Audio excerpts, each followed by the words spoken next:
Tapi justru yang lebih banyak katanya yang tidak berkesempatan untuk beribadah haji. Tentunya Allah juga sudah memberikan syariat yang lain.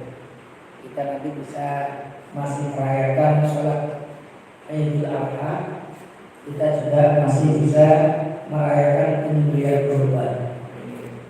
Apa itu tentunya yang bisa kita lakukan di bulan Dzulhijjah. Tapi tema kita ini tema tentang sholat. Tema tentang sholat terakhir yang punya catatan.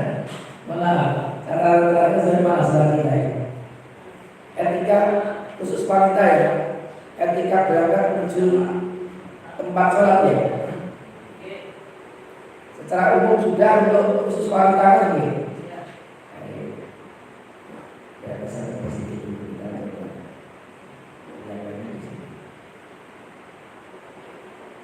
Nanti kalau ada diskusi yang urusan ibadah haji atau usia mungkin bisa kita lanjutkan dengan diskusi. Ini terkait dengan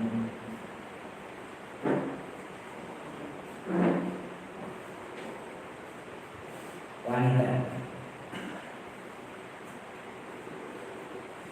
Jadi kemarin kita sudah sampai pada etika secara umum berangkat menuju sholat berjamaah. Untuk menunjukkan waktu kita kita ulas singkat-singkatnya saja sebagai pengingat saja. Etika itu artinya sesuatu yang kalau kita lakukan maka akan menyempurnakan pahala sholat kita, khususnya sholat berjamaah. Tapi dengan hilangnya maka ada kekurangan kesempurnaan. Tapi tentunya ibadah sholatnya atau sholat berjamaahnya tetap bisa. Apa saja itu etika menuju sholat berjamaah? Secara umum, meninggalkan kesibukan ketika datang waktu sholat. Yang kedua, segera bersuci. Dan kesunahannya sejak dari rumah sudah bersuci baru berangkat ke masjid. Yang ketiga, berangkatnya tenang, tidak gusar-gusur. Apalagi kalau jamaah sudah mulai sholat, ini jangan berlari-lari, bisa mengganggu kekhusyukan jamaah. Yang keempat, tidak cekutan, khususnya ketika ibadah sedang berlangsung. Entah itu baru pada sholat qobliyah, apalagi ketika sholat wajib diadakan dilaksanakan, atau ketika pada sholat ba'diyah, itu mestinya tidak melakukan. Kecuali sudah boleh kabeh ada uang yang masjid harus cekutan, tidak, insya Allah tidak mengganggu yang lainnya. Yang kelima, sholat 2 rakaat tahiyatul masjid.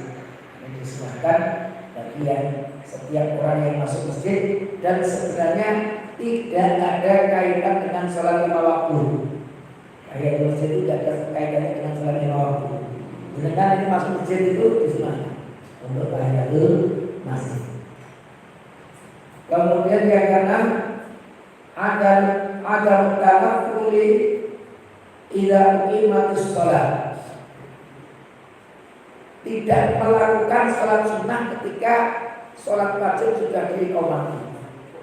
Kemarin sudah kita sebutkan, para ulama memberikan batasan ketika seorang makmum setelah takbiratul ihram bisa rukuk bersama imam, maka dia telah mendapatkan rakaat itu.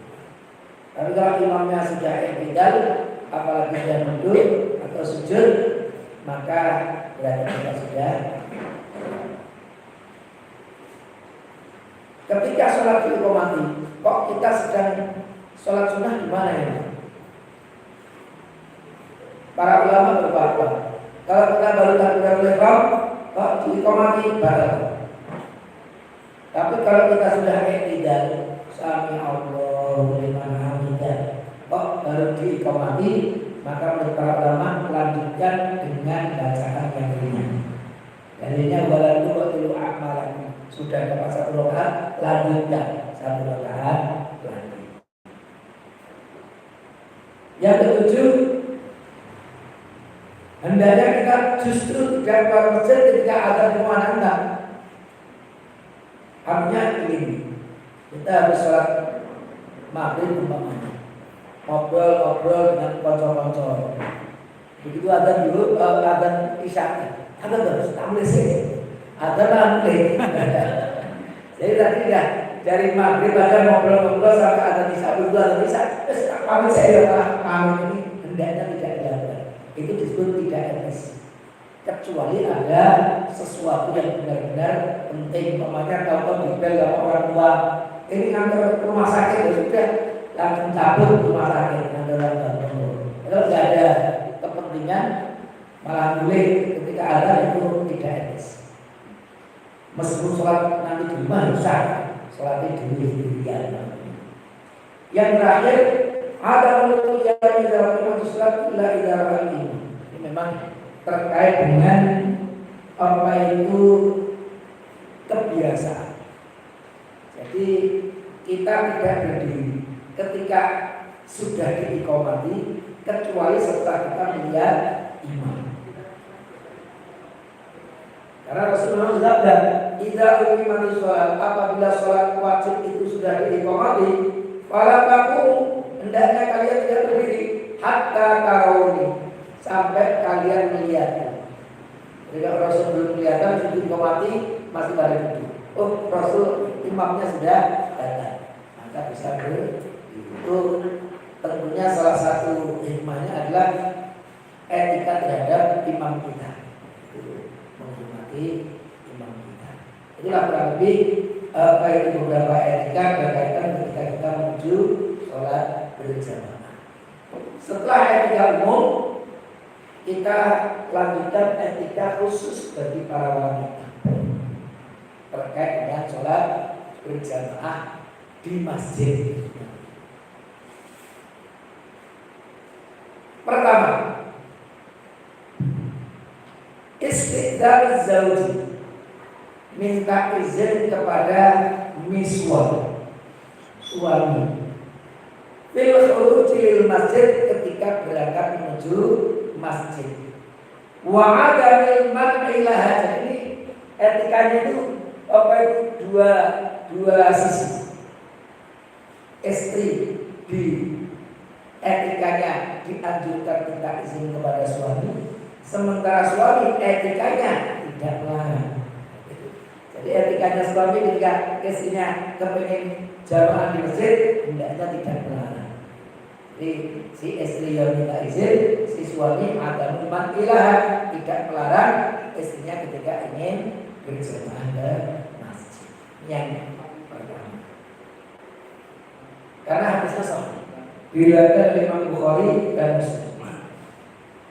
Idza sta'dzanat ahadakum imra'atuhu, ini yang menjadi fa'ilnya itu imra'atuhu, maka ini apa itu marfu imra'atuhu. Ini ahadakum itu apa itu marfu muqaddar. Apabila meminta izin kepada salah satu dari kalian, siapa yang minta izin? Istrinya. Jika seorang istri minta izin kepada suaminya ilal masjid, tujuannya untuk pergi ke masjid, maksudnya ikut sholat berjamaah. Fala yamna'ha, maka hendaknya suami tidak melarangnya. Ini Rasulullah. Kalau nanti istri-istrimu minta izin sholat di masjid, ojo dipenuhi, jangan dilarang. Itu sabda Rasul pada para suami. Ada lagi hadis riwayat Abu Dawud. La tamna, janganlah kalian menghalang-halangi, melarang ima Allah. Ima itu jamak dari amatun. Amatun itu jenis mu'annats dari abdul. Kalau laki-laki abdul, maka kalau laki-laki namanya Abdullah. Tapi kalau cewek masa Abdullah juga, kan hamba Allah. Tapi karena cewek ini amatullah, maka kalau ibu-ibu berakhir seorang wanita namanya Amatullah, itu artinya apa? Abdullah tapi cewek. Jadi amatullah. Kalau laki-laki Abdullah, kalau cewek amatullah. Amatul itu zamannya imam. La tamna'u ima Allah. La tamna'u ibadallah. Hamba-hamba Allah yang cewek, yang wanita. Artinya para istri. Janganlah wahai kalian para suami melarang istri-istri kalian hamba Allah yang wanita itu masajidallah dari masjid Allah. Artinya ketika mereka ingin sholat di masjid, kamu jangan larang mereka kalau mereka minta bisa sholat di masjid. Ini prinsip. Tentunya kondisinya kalau kondisi tidak aman dan sebagainya bisa saja itu kondisi. Ini kondisinya rumah. Di Mojolaban, di Bimbing ini kalau kita ke masjid insya Allah kan aman itu. Aman. Tapi kalau di tempat lain kan ada itu. Apa itu dua gadis bahkan diculik atau di sekap dalam pemuda yang tidak bertanggung jawab karena itu kota besar yang sangat apa itu heterogen.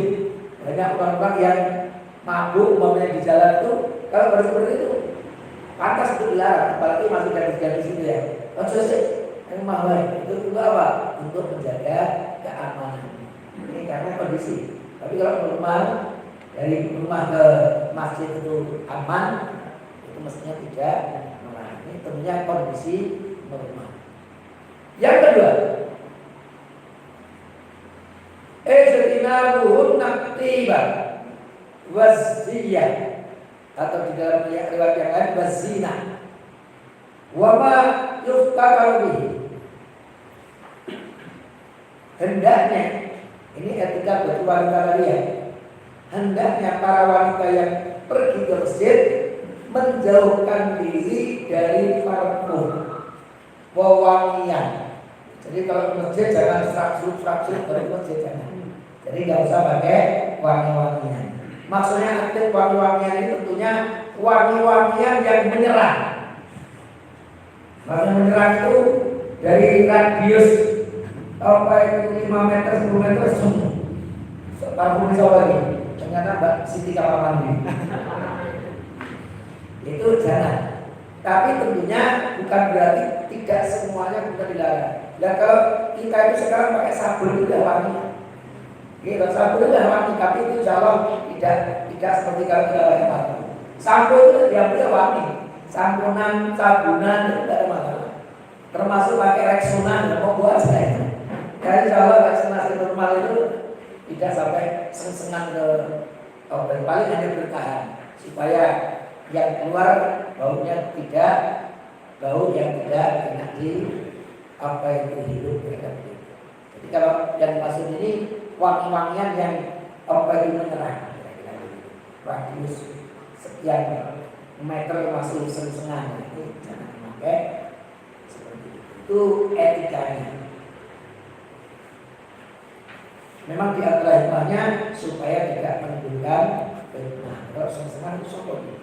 Nanti jadi apa itu terbuka banyak orang. Maka disebutkan dan juga berhias.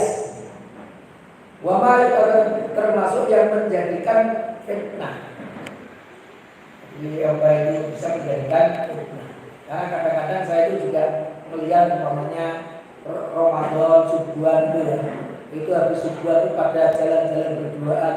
Itu ayo nek suami istri ya bukan, kakak adik ya bukan, mulai adik itu berdiri. Jadi itu malah habis sholat digunakan macam-macam. Sholat 5 menit tapi macam-macamnya bisa setengah jam. Ini ya pastinya menjaga dari hal yang membuat fitnah. Di dalam hadis yang diriwayatkan oleh Imam Muslim, Rasul bersabda, "Idza syahidat ihdatunal masjid."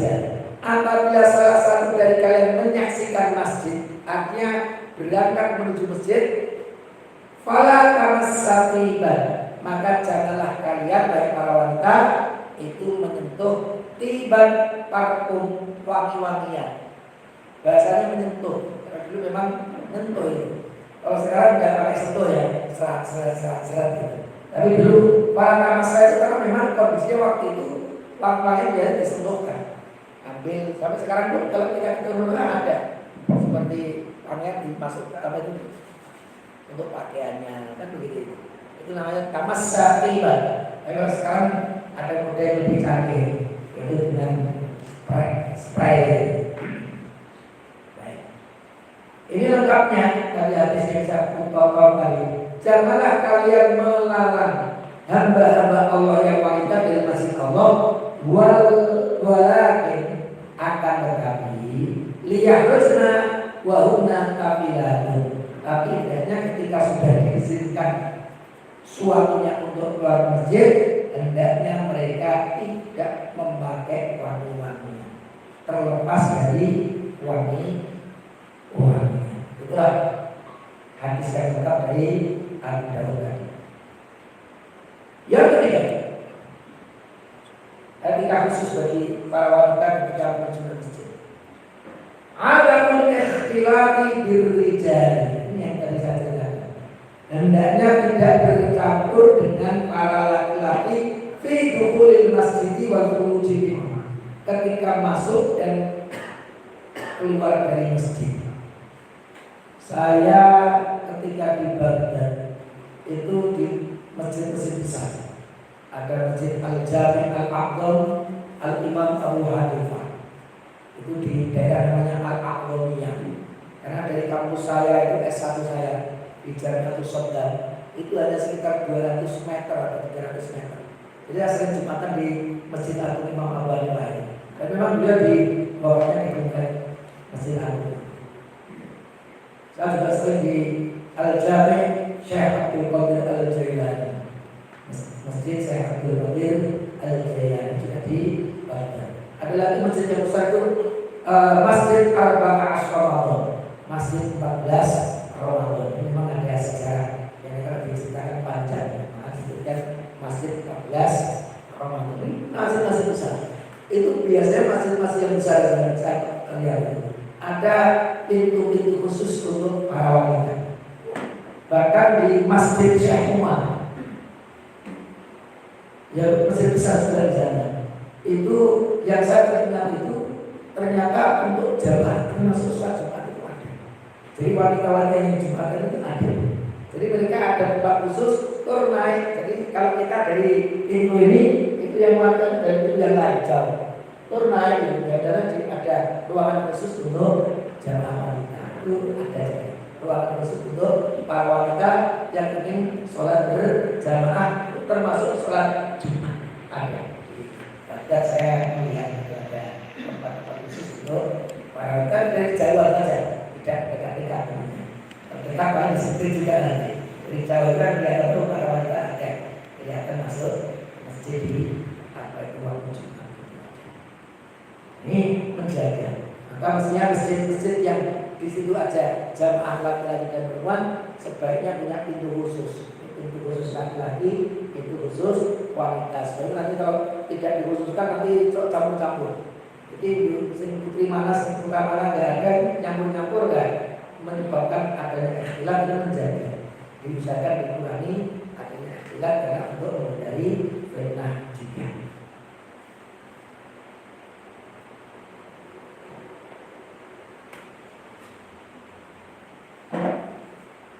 Ini dari hadis Rasul diriwayatkan dari Salamah radhiyallahu anha. Ini salah satu istri Rasul. Karena Rasulullah sallallahu alaihi wasallam dulu Rasulullah itu kalau tidak salama, Rasul itu kalau sudah selesai salam, qaman nisa'u hina yakdi taslimah, maka para wanita itu bersegera untuk berdiri untuk pergi setelah Rasul salam. Wa yaqutu wa fi maqami yasiran qabla an yaquma, dan beliau Rasulullah itu duduk sebentar sebelum beliau berdiri. Qala dikatakan, nara wallahi, kami melihat hal itu, wallahu a'lam, dan Allah punya maha tahu. Ini berarti perkiraan, memperkirakan. Anda dalika, bahwa keadaan seperti itu karena yang sholat bisa Rasul duduk dulu, itu turunnya menunggu para wanita untuk beradzan. Qoblaan dari kauna adun narijal, sebelum terketahui oleh yang laki-laki. Jadi memang yang wanita lebih cepat untuk keluar dari masjid, yang laki-laki ada. Nah, sebenarnya juga di antara etika untuk mengurangi adanya ikhtilaf. Tapi kalau mudah itu kadang-kadang malah tunggu-tungguan, waktunya jalan sekalian.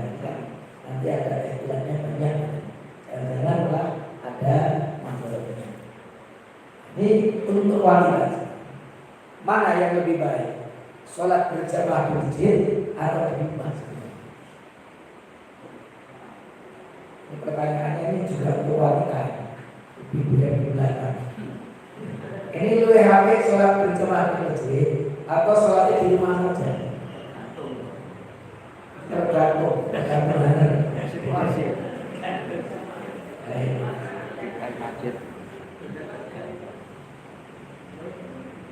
Ada hadis tadi yang tadi saya sampaikan tapi belum lengkap. Ini salah satu. Hadisnya menurut Imam Al-Hakim haditsun sahihul ala syarti syaikhain, sesuai dengan persyaratan dari Imam Bukhari dan Muslim. Menurut Al-Hakim ini hadisnya sanadnya sahih sesuai dengan persyaratan Bukhari Muslim. Rasul bersabda, jangan yang melarang, mencegah nisa'at dari imam Allah ya. Ini nisa'at, ini lebih spesifik. Janganlah kalian melarang istri-istri kalian al-masajidah dari masjid kalau mereka ingin sholat berjamaah di masjid. Tapi yang selanjutnya wa buyutuhunna, dan rumah mereka itu khairun lahunna, lebih baik bagi mereka.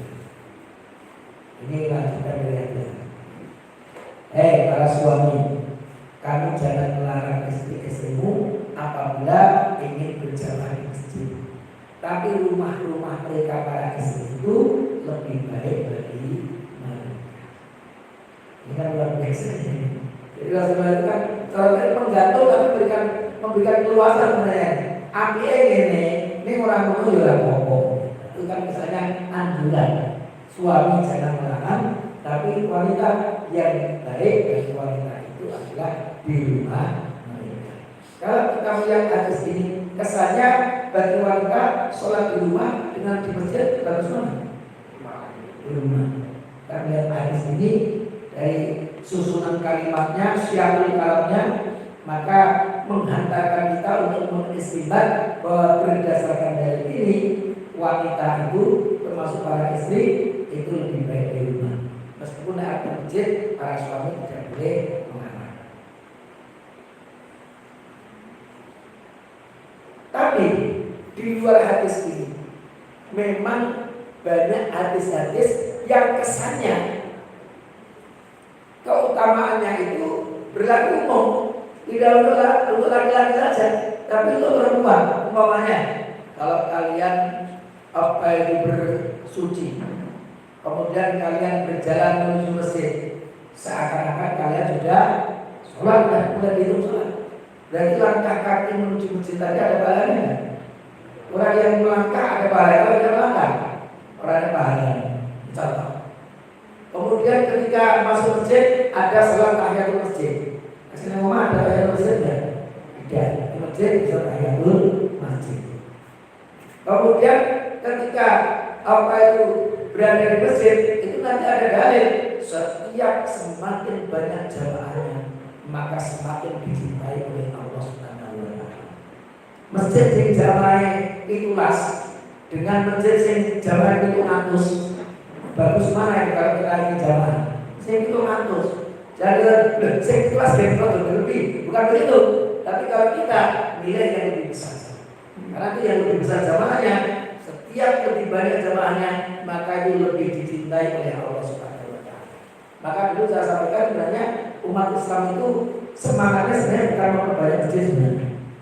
Kecuali yang masjid itu ya di tengah kota, kemudian tidak bisa ada pelebaran, terpaksa ya menambah satu lagi, kembali lagi menambah satu lagi.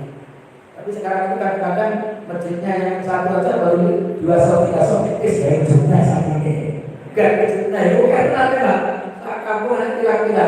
Tapi ternyata soalnya bersiji dulu, sosok siji lah. Nah, tidak benar dulu separuh sok gitu loh. Zaman ada musola jalan itu kalau bertelu biasanya, bertelu tidak. Sebenarnya apa itu kesannya begini. Maka kalau masjid itu banyak, tapi kosong semuanya, itu tidak diubah.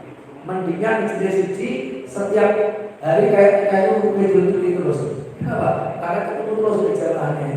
Karena masjidnya besar dan masyarakat langsung berkumpul setiap saat, bisa bersilaturahim berjumpa dengan saudara. Iya tentunya dia pokok banyak masjid. Tapi keutamaannya maksudnya, kan saat kan begini, sama saja begini. Tapi disebutkan rumah mereka itu lebih baik dari mereka.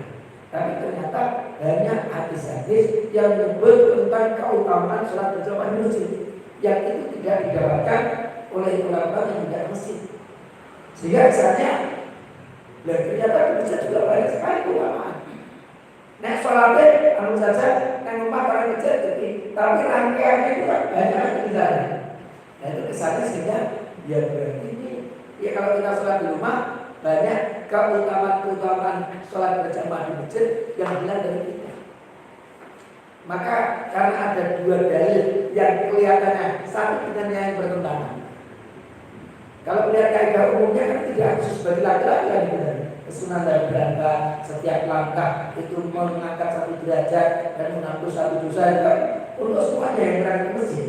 Nanti kalau wanita ada berangkat ke masjid itu wanita ada dapat bukan tidak begitu. Semua yang melangkah ke masjid itu setiap langkahnya menghapus dosa, naikkan apa itu 1 derajat. Maka ada kesan dari satu sisi lebih baik di masjid, tapi ada kesan satu sisi lebih baik di rumah. Maka berdasarkan dalil yang kelihatannya apa itu berseberangan itu, kemudian para ulama membuat fatwa. Wanita itu lebih baik berjamaah di masjid apabila memenuhi kriteria. Ini apa itu mengambil jalan yang tengah. Jadi mereka para wanita itu lebih baik di masjid ketika terpenuhi kriteria. 1, aman dalam perjalanan. Seperti aman. Tadi saya sampaikan, kalau di kota besar dari rumah menuju masjid ternyata di jalanan banyak orang mudeng, kita takutnya nanti malah di apa itu culik malah begitu ya. Berarti tidak aman. Kalau tidak aman itu jelas malah lebih baik. Tapi ini aman Pak. Di Pekunan ini Majalala juga termasuk di kampung-kampungnya aman. Dan kita insya Allah aman. Yang kedua, tidak menimbulkan fitnah. Nah ini penting. Tidak menimbulkan fitnah. Jangan sampai para wanita yang masjid kalau justru menimbulkan fitnah. Maka ada fatwa dari Imam Ahmad. Meskipun rada aneh tapi saya tampilkan ini. Dia punya fatwa membedakan antara gadis dan yang sudah paruh baya. Artinya begini. Imam Ahmad menganjurkan yang sudah paruh baya. Ibu-ibu ke nenek-nenek era dulu ya, mak-mak ke nenek-nenek itu ya kondisi aman dan ini lebih baik dari sini. Tapi untuk para gadis, menurut Imam Ahmad tetap menggunakan kaidah wa biyutuhunna khairul lahunna. Karena apa? Menimbulkan fitnahnya itu lebih kuat. Ya waktu kan nanti banyak jamaah laki-laki semangat ke masjid karena ada si cewek itu, lalu lihat aja, wah banyak apa nonton kayak ini, ternyata ada fitnah yang banyak. Ini maka Imam Ahmad bapaknya kalau masih gadis sebaiknya di rumah. Tapi kalau sudah paruh baya, monggo ke masjid karena menimbulkan fitnahnya itu lebih sedikit atau lebih kecil. Alasan lainnya dasarnya keutamaan sholat berjamaah. Maksudnya apa itu berangkatnya setiap langkah dan sebagainya. Ada kain masjidnya, ada jamaah yang banyak, itu keutamaan-keutamaan banyak di dalam. Nah kalau aman dan tidak menimbulkan fitnah, monggo berada di masjid. Imam Ahmad katakan ini, gadis dari rumah kalau sudah paruh baya silakan ke masjid. Tapi asalkan kita aman dari kegeliran kita dan itu kalau mau masjid ya mau saja menjaga diri dan beretika, tidak pakai parfum, tidak menyolok, itu insya Allah itu karena di masjid juga banyak keutamaan yang bisa itulah berarti yang berkaitan dengan wanita berkaitan sholat berjamaah di masjid. Jadi tadi benar berjamaahnya tergantung kondisi ini. Aman lah, bulan benar atau tidak? Nah ini gadis atau enggak? Kalau bayar itu termasuk yang menjadi pertimbangan berarti. Kalau gadis kalau bayar itu Imam Ahmad, dari Imam Ahmad hanya melihat apa itu suasana itu beliau untuk apa itu bahasanya ini darul mafasidi muqaddamun ala jalbil masalih, menutup kerusakan itu didahulukan daripada mengambil manfaat. Misalnya itu ya mereka jamaah bagus tapi ketika menimbulkan fitnah jadi akhirnya besar. Ini berarti dijaga kalau yang akhirnya menimbulkan kalau tidak itu yang berkaitan dengan. Kalau ada pertanyaan monggo, kalau tidak temanya masih tetap sholat berjamaah. Temanya belum berpindah dari sholat berjamaah. Tapi nanti kita akan melihat temanya tentang konsep imamah, keimaman di dalam sholat berjamaah. Intinya nanti kalau kita membahas konsep imamah ini bapak-bapak ini, intinya ada dua tingkatan.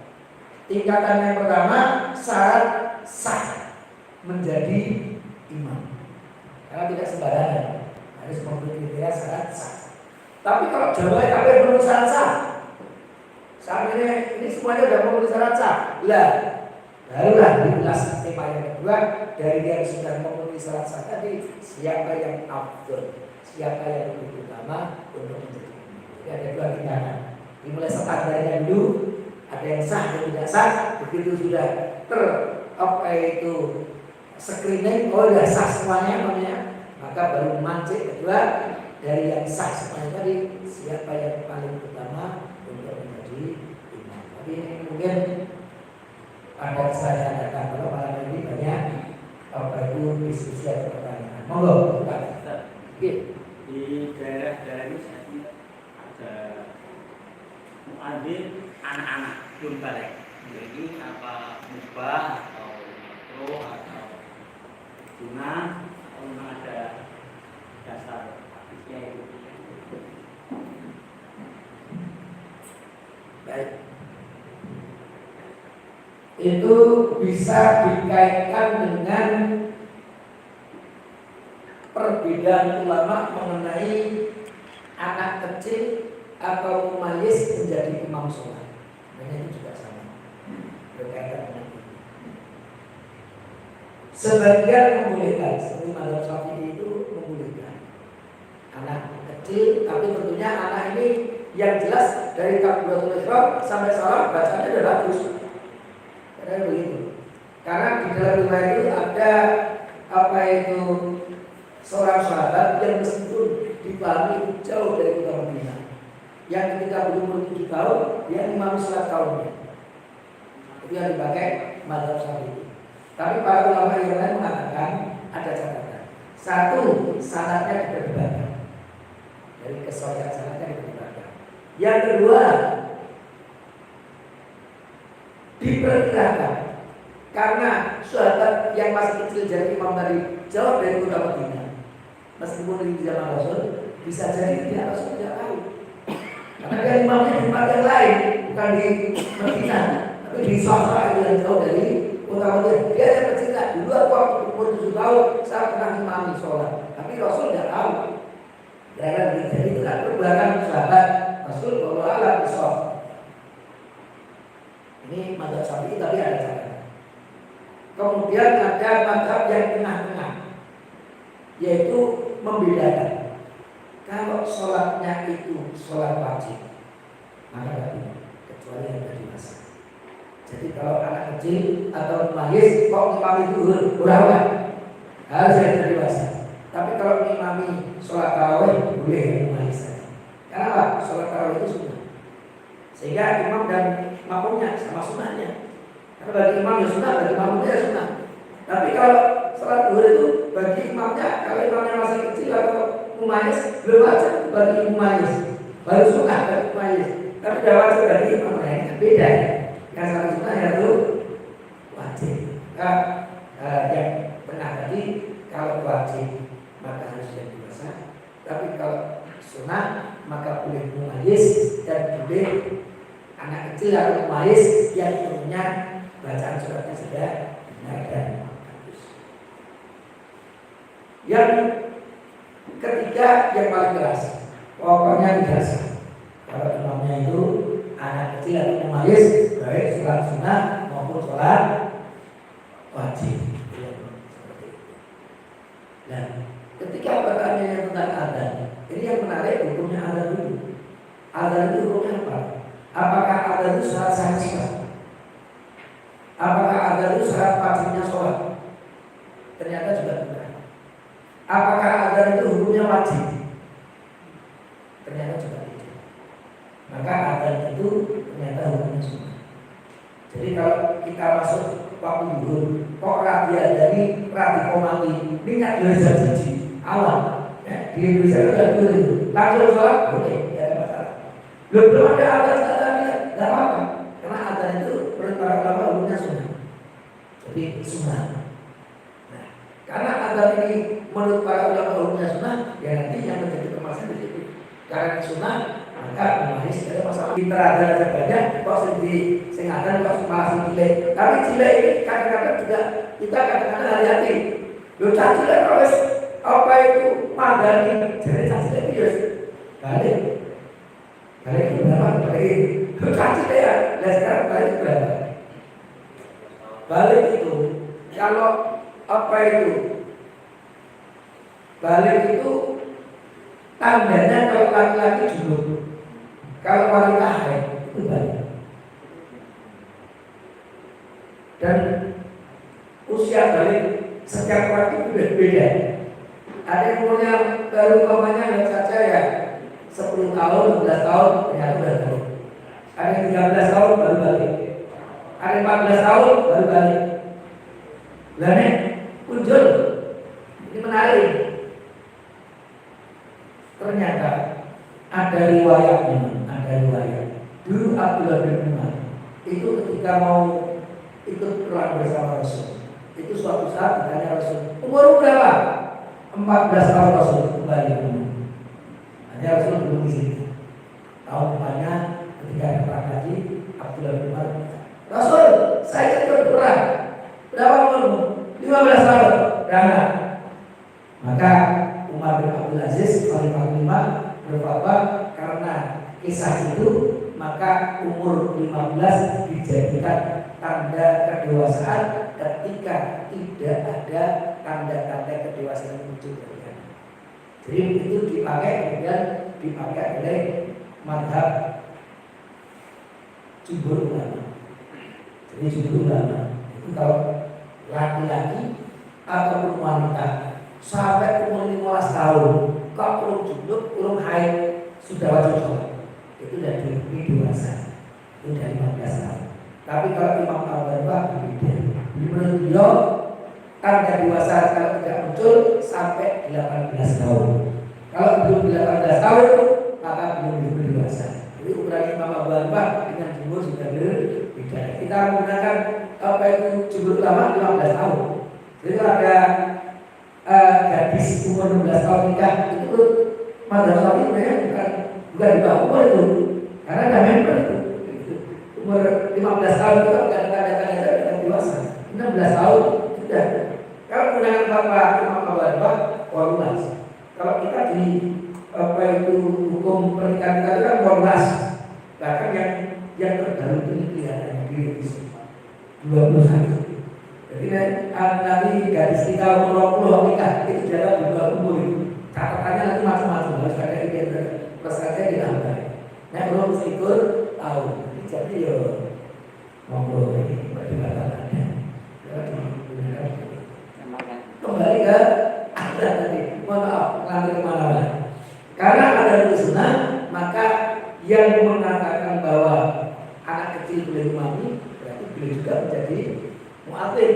Bagi yang membedakan wajib dan sunnah nggak ada masalah, kan sunnah. Jadi sunnah nggak ada masalah. Tapi bagi yang paling hati-hati tadi, pokoknya yang sing dewasa, saat cilik ojo untuk sholat wajib, sholat sunnah, maka di sini ada budayanya juga. Maka kalau saya al-khuruju minal khilafi mustahabun, keluar dari perbedaan sangat dianjurkan. Kalau ada yang dewasa, pinter adzan, pinter imami, selesai. Kecuali untuk mendidik, latih sesekali untuk jadi imam supaya nanti punya pengalaman, monggo. Tapi kalau untuk keseharian ditunjuk menjadi imamnya padahal masih kecil, malah dia hendaknya tidak dilakukan seperti itu. Mana dia? Termasuk juga muadzin kadang-kadang itu kurang fasih. Jadi barangkali yang dikumandangkan dilafalkan tidak tahu. Jadi kadang-kadang misalkan berdoa ini bisa mengandalkan kurang lebih maknanya doa ini. Itu termasuk juga kalau ada orang berdoa, kita ngambil sesuatu ngambil itu bisa berdoa paham orang di sini. Memang yang bahaya itu lafaz yang merusak makna atau menjumuskan maknanya. Kalau mungkin tidak itu lebih ringan lah. Apa itu umpamanya cukup makobiji kalau menjadi wajib hasil anjanan mana gitu itu tidak betul. Tapi ketika umpamanya ini juga agak berbeda sih. Hayya 'alal falah itu menuju kemenangan. Dan kalau kelamnya itu pakai tasbih hayya 'alal falah, mari kita bertenang. Karena al-falah itu kami, kalau al-falah itu kemenangan. Falah yang di TV itu. Al-falah. Falah Falah saja. Di TV. Kalau falah itu malah waktu pagi. Subuh. Mari kita masuk waktu subuh, waktu pagi. Ya, itu apa itu memang ini memang sunnah. Jadi ketika ada salah itu, lain ada pun soalnya salah. Jadi ada sempurna itu lebih baik. Maka sebaiknya apalagi masjid-masjid yang jamaahnya banyak, yang masjid jamaah di luar itu mau ada kecuali itu ya 50 ya. Tapi kalau banyak mau ada yang lebih bagus, maksudnya dipilihkan yang lebih bagus. Maka memang kadang-kadang kita itu orang Jawa itu ilmu. Tapi saat di masjid saya juga saya sampaikan, takbir nanti rapat, kemudian pilih saja nanti yang pantas dari imam musafah disebutkan. Imamnya ini ditunjuk saja, nggak apa-apa dari takbir. Mau malah nggak apa-apa itu dari takbir sini insya Allah akan kita. Tapi ya, ngimami sing mali mau atau yang ngandani yang mali padahal bacanya berkobar. Dan kalau tidak kalau ada seperti itu diajak ngobrol, diajak namanya bacaannya perlu ditingkatkan. Tadi bukan hayya 'alal falah tapi hayya 'alal falah. Bukan ashadu tapi asyhadu. Ini sinnya itu pakai titik 3 loh. Dan dari bacanya sin kecil itu, bukan sin besar. Kita sampaikan aja.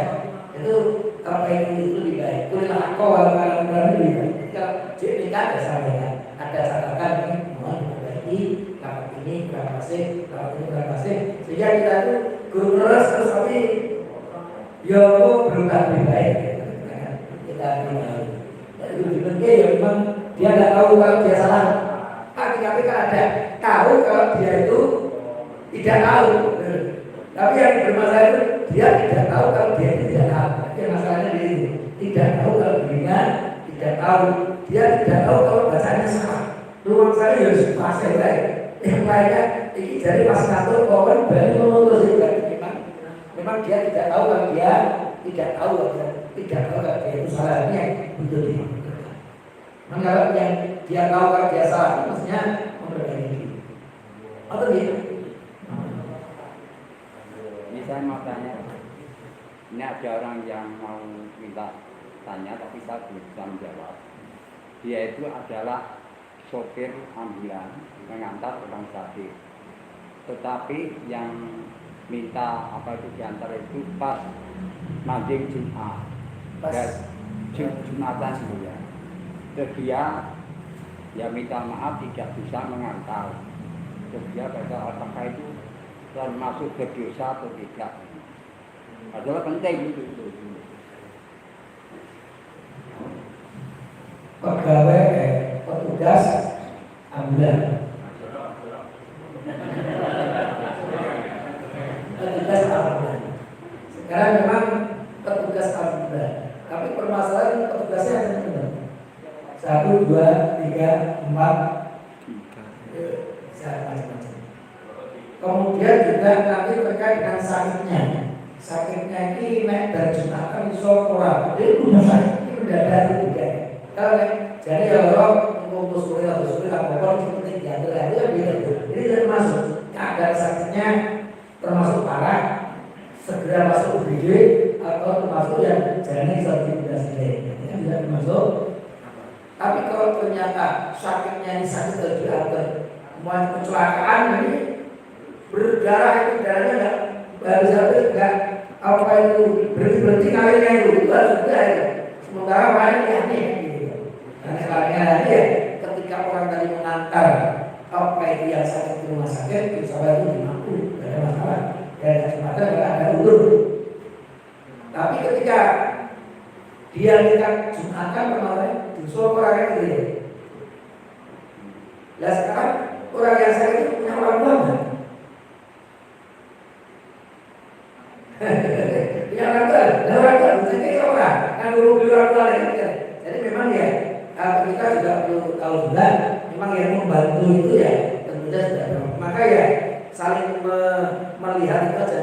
Kalau umpamanya apa itu melihat ribut ada situasi nah kita merasa bahwa ini orang tua itu menganggap itu atau mendadak ya wes mungkin ini kan ini anak kita kalau ini bapak kita gitu terkini karena pas bulannya dari ya, artinya ada tingganya ada. Jadi dia naik soyo petugasnya jalan, naik mulai soyo Bismillah di ayat ini kalau sudah ada masalah. Karena kalau itu memaksakan orang kita juga kadang-kadang tidak enak juga. Apalagi membantu seorang untuk membantu kita kan tidak enak. Karena memang orang punya kesulitan yang berbeda. Apalagi sekarang ini banyak yang ambulan yang memang apa itu sosial benar sehingga memang ya kalau kita memaksakan orang itu sudah bantu dipaksa kemudian sunai lagi terlambat dari kita kasihan ya melihat sudah bantu sudah sosial tapi ternyata belum tidak kayak dari dua sisi terusnya harus saling memahami menjaga lihat aja insya Allah kalau kondisinya berubah itu tadi terpaksa dia tidak sholat berjamaah, terpaksa tidak sholat pada Jumat, insya Allah termasuk yang melakukan ada urusan itu. Tapi nanti kan siapa yang harus mengantari kan bisa macam-macam, bisa tim dari apa itu ambulan, bisa orang tuanya, bisa kakaknya, bisa adiknya, atau bahkan bisa balik karena sekarang ini banyak apa itu cewek-cewek yang bisa di mobil itu terus kan berapa brand bisa mobilnya mbak Ewana kan itu silakan dari budget itu bisa mobil orang kenapa tidak kan itu ya di antara pertimbangan yang harus kita ambil jadi tidak langsung itu poin juga ada beberapa pertimbangan ini beberapa pertimbangan saya nek raiso terpaksa ya baru kita mau kata dia kalau ada terpaksa itu semua apa itu menjadi mendapatkan keringanan dari Allah Subhanahu wa Ta'ala. Itu saja yang bisa saya sampaikan. Ada yang lain? Ketika dulu menimpa pelajaran tentang sholat, duduk sholat itu kalau dulu duduk iftirasi dan duduk tawarruk. Iftirasi itu misalnya yang 3-4 rakaat, yang 2 rakaat duduk iftirasi, kalau tahiyat akhir berarti tawarruk. Tapi sekarang saya sering melihat dan mungkin ada alasannya setiap sholat 2 rakaat itu duduknya iftirasi. Itu apa ada dasarnya? Terima kasih. Itu kalau kita lihat dari mazhab 4 mazhab pertama mazhab Hanafi Imam Abu Hanifah. Kalau di Baghdad sana Dulu saya juga ikut haram ya di Baghdad. Sana pun beda kok. Bentuknya beda-beda yang itu. Madzhab Hanafi itu sholat itu duduknya beda, tidak mengenal tawar. Jadi madzhab Hanafi itu tidak mengenal tawar. Sholat 4 rakaat duduk tayat awal dan tayat akhir sama. Posisi duduknya tayat awal. Iftiras itu bagaimana? Iftiras itu posisi kaki kanan kita itu kakinya ditegakkan ujung kakinya. Sementara posisi kaki kiri itu untuk lembaran paha kita. Itu posisi iftiras. Dan semuanya sama. Badan tegak, kepala tegak, itu iftiras. Tawar bedanya hanya satu. Tawar itu posisinya semuanya sama, bedanya kalau tawar itu kaki kirinya rada ke depan, sehingga pantat bukan ke kaki, tapi pantat itu ke alas, kakinya yang kiri di kedepankan. Yang lainnya sama. Tapi sekarang banyak orang yang tawar itu, padahal anak muda meriksa tapi gading baik ini, akhirnya anak muda gini sekarang. Nah itu, jadi milik itu bukan karena tawar itu milik, karena rasa tegak. Seperti saya kalau tahiyat itu rasa tegak itu sudah milik itu. Kalau udah ditekuk itu udah milik itu. Nah itu melihat saya, setelah itu banyak tawar itu awal kepala milik. Jadi anak muda bisa ini tapi ini. Kenapa? Karena melihat yang tua-tua.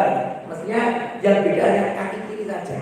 Jadi kaki kanan sama, kemudian badan sama, kepala sama, enggak ke arah tempat sujud. Bukan deklar begini kalau saya. Itu bagian tidak bisa tegak baru begini. Itu lah. Mazhab yang kedua. Mazhab yang kedua itu mazhab Maliki, Imam Malik. Imam Malik itu sebenarnya Imam Madinah, tapi sekarang mazhabnya banyak di Afrika, Sudan, Maroko itu banyak yang menggunakan mazhab Maliki. Menurut mazhab Maliki tidak mengenal iftiras. Jadi semua sholat itu tawar. Tahiyat awal, tahiyat akhir, tahiyat akhir semuanya. Itu mazhab Maliki. Jadi itu mazhab Hanafi tidak ada duduk kecuali iftiras. Mazhab Maliki tidak ada duduk kecuali tawar dengan dalil-dalil yang mereka kemukakan. Yang ketiga, mazhab Syafi'i dan mazhab Hambali. Ini pendapatnya. Mazhab Syafi'i dan Hambali itu kalau tahiyat awal iftiras, kalau tahiyat akhir tawar. Jelas salat zuhur sepakat. Tahiyat awal itu iftiras, tahiyat akhir tawar. Perbedaannya ketika sholat itu 2 rakaat. Menurut Imam Ahmad bin Hanbal, sholat subuh yang 2 rakaat itu tahiyatnya tahiyat pertama. Puasanya tahiyat sebelumnya. Tahiyat kedua pertama. Pertama, maka karena tahiyat pertama, maka iftiras. Tapi mazhab Syafi'i mengatakan ini tahiyat yang terakhir, baru kira tahiyat yang terakhir. Karena ambil terakhir, maka ambil awal. Tapi sebenarnya ada hadis. Nanti meskipun hadisnya ini riwayatnya tidak sekuat Bukhari Muslim tidak. Rasulullah sejak duduk dan di situ Rasul salam, maka mutawar tidak. Rasul itu baru tawar. Jadi kalau saya lihat apa itu yang saya ikuti ini seperti fatwanya Imam Syafi'i. Jadi kalau akhir tawar jelas, kalau akhir tawar dan tawar itu sebenarnya dilakukan diduduk ketika Rasul salam, itu tawar. Karena artinya Rasul kalau duduk mau salam, dia itu tawar. Maka salam subuh mau salam enggak? Kalau mau salam ya tawar. Tapi kalau mau berdiri lagi karena terlambat satu lagi, berarti yang pertama imamnya tahiyat sudah mau salam, tapi kita tahiyatnya bersama imam baru orang pertama kan gitu kan? Berarti kita tidak belum mau salam. Tapi begitu kita nanti duduk di situ kita salam, maka kita duduknya tawar. Ini memang perbedaan pendapat. Jadi mau tawar tok menurut saya tidak sah. Mau iftiras juga sah. Seperti mazhab Hambali insya Allah sudah tidak ada masalah. Mau itu kan tidak ada di sebelumnya yang pertama iftiras. Ayo lagi, dari yang terakhir. Ini salah setelah ini. Maka tawar pada itu duduk yang terakhir. Maka kita perbedaannya, kalau kita perbedaan. Ya, ketika ada yang berbeda dengan kita bisa memaklumi karena para kita juga berbeda. Itu saja yang bisa kami sampaikan. Mudah-mudahan ada manfaatnya. Aku qouli hadza wa astagfirullah li wa lakum. Wassalamualaikum warahmatullahi wabarakatuh.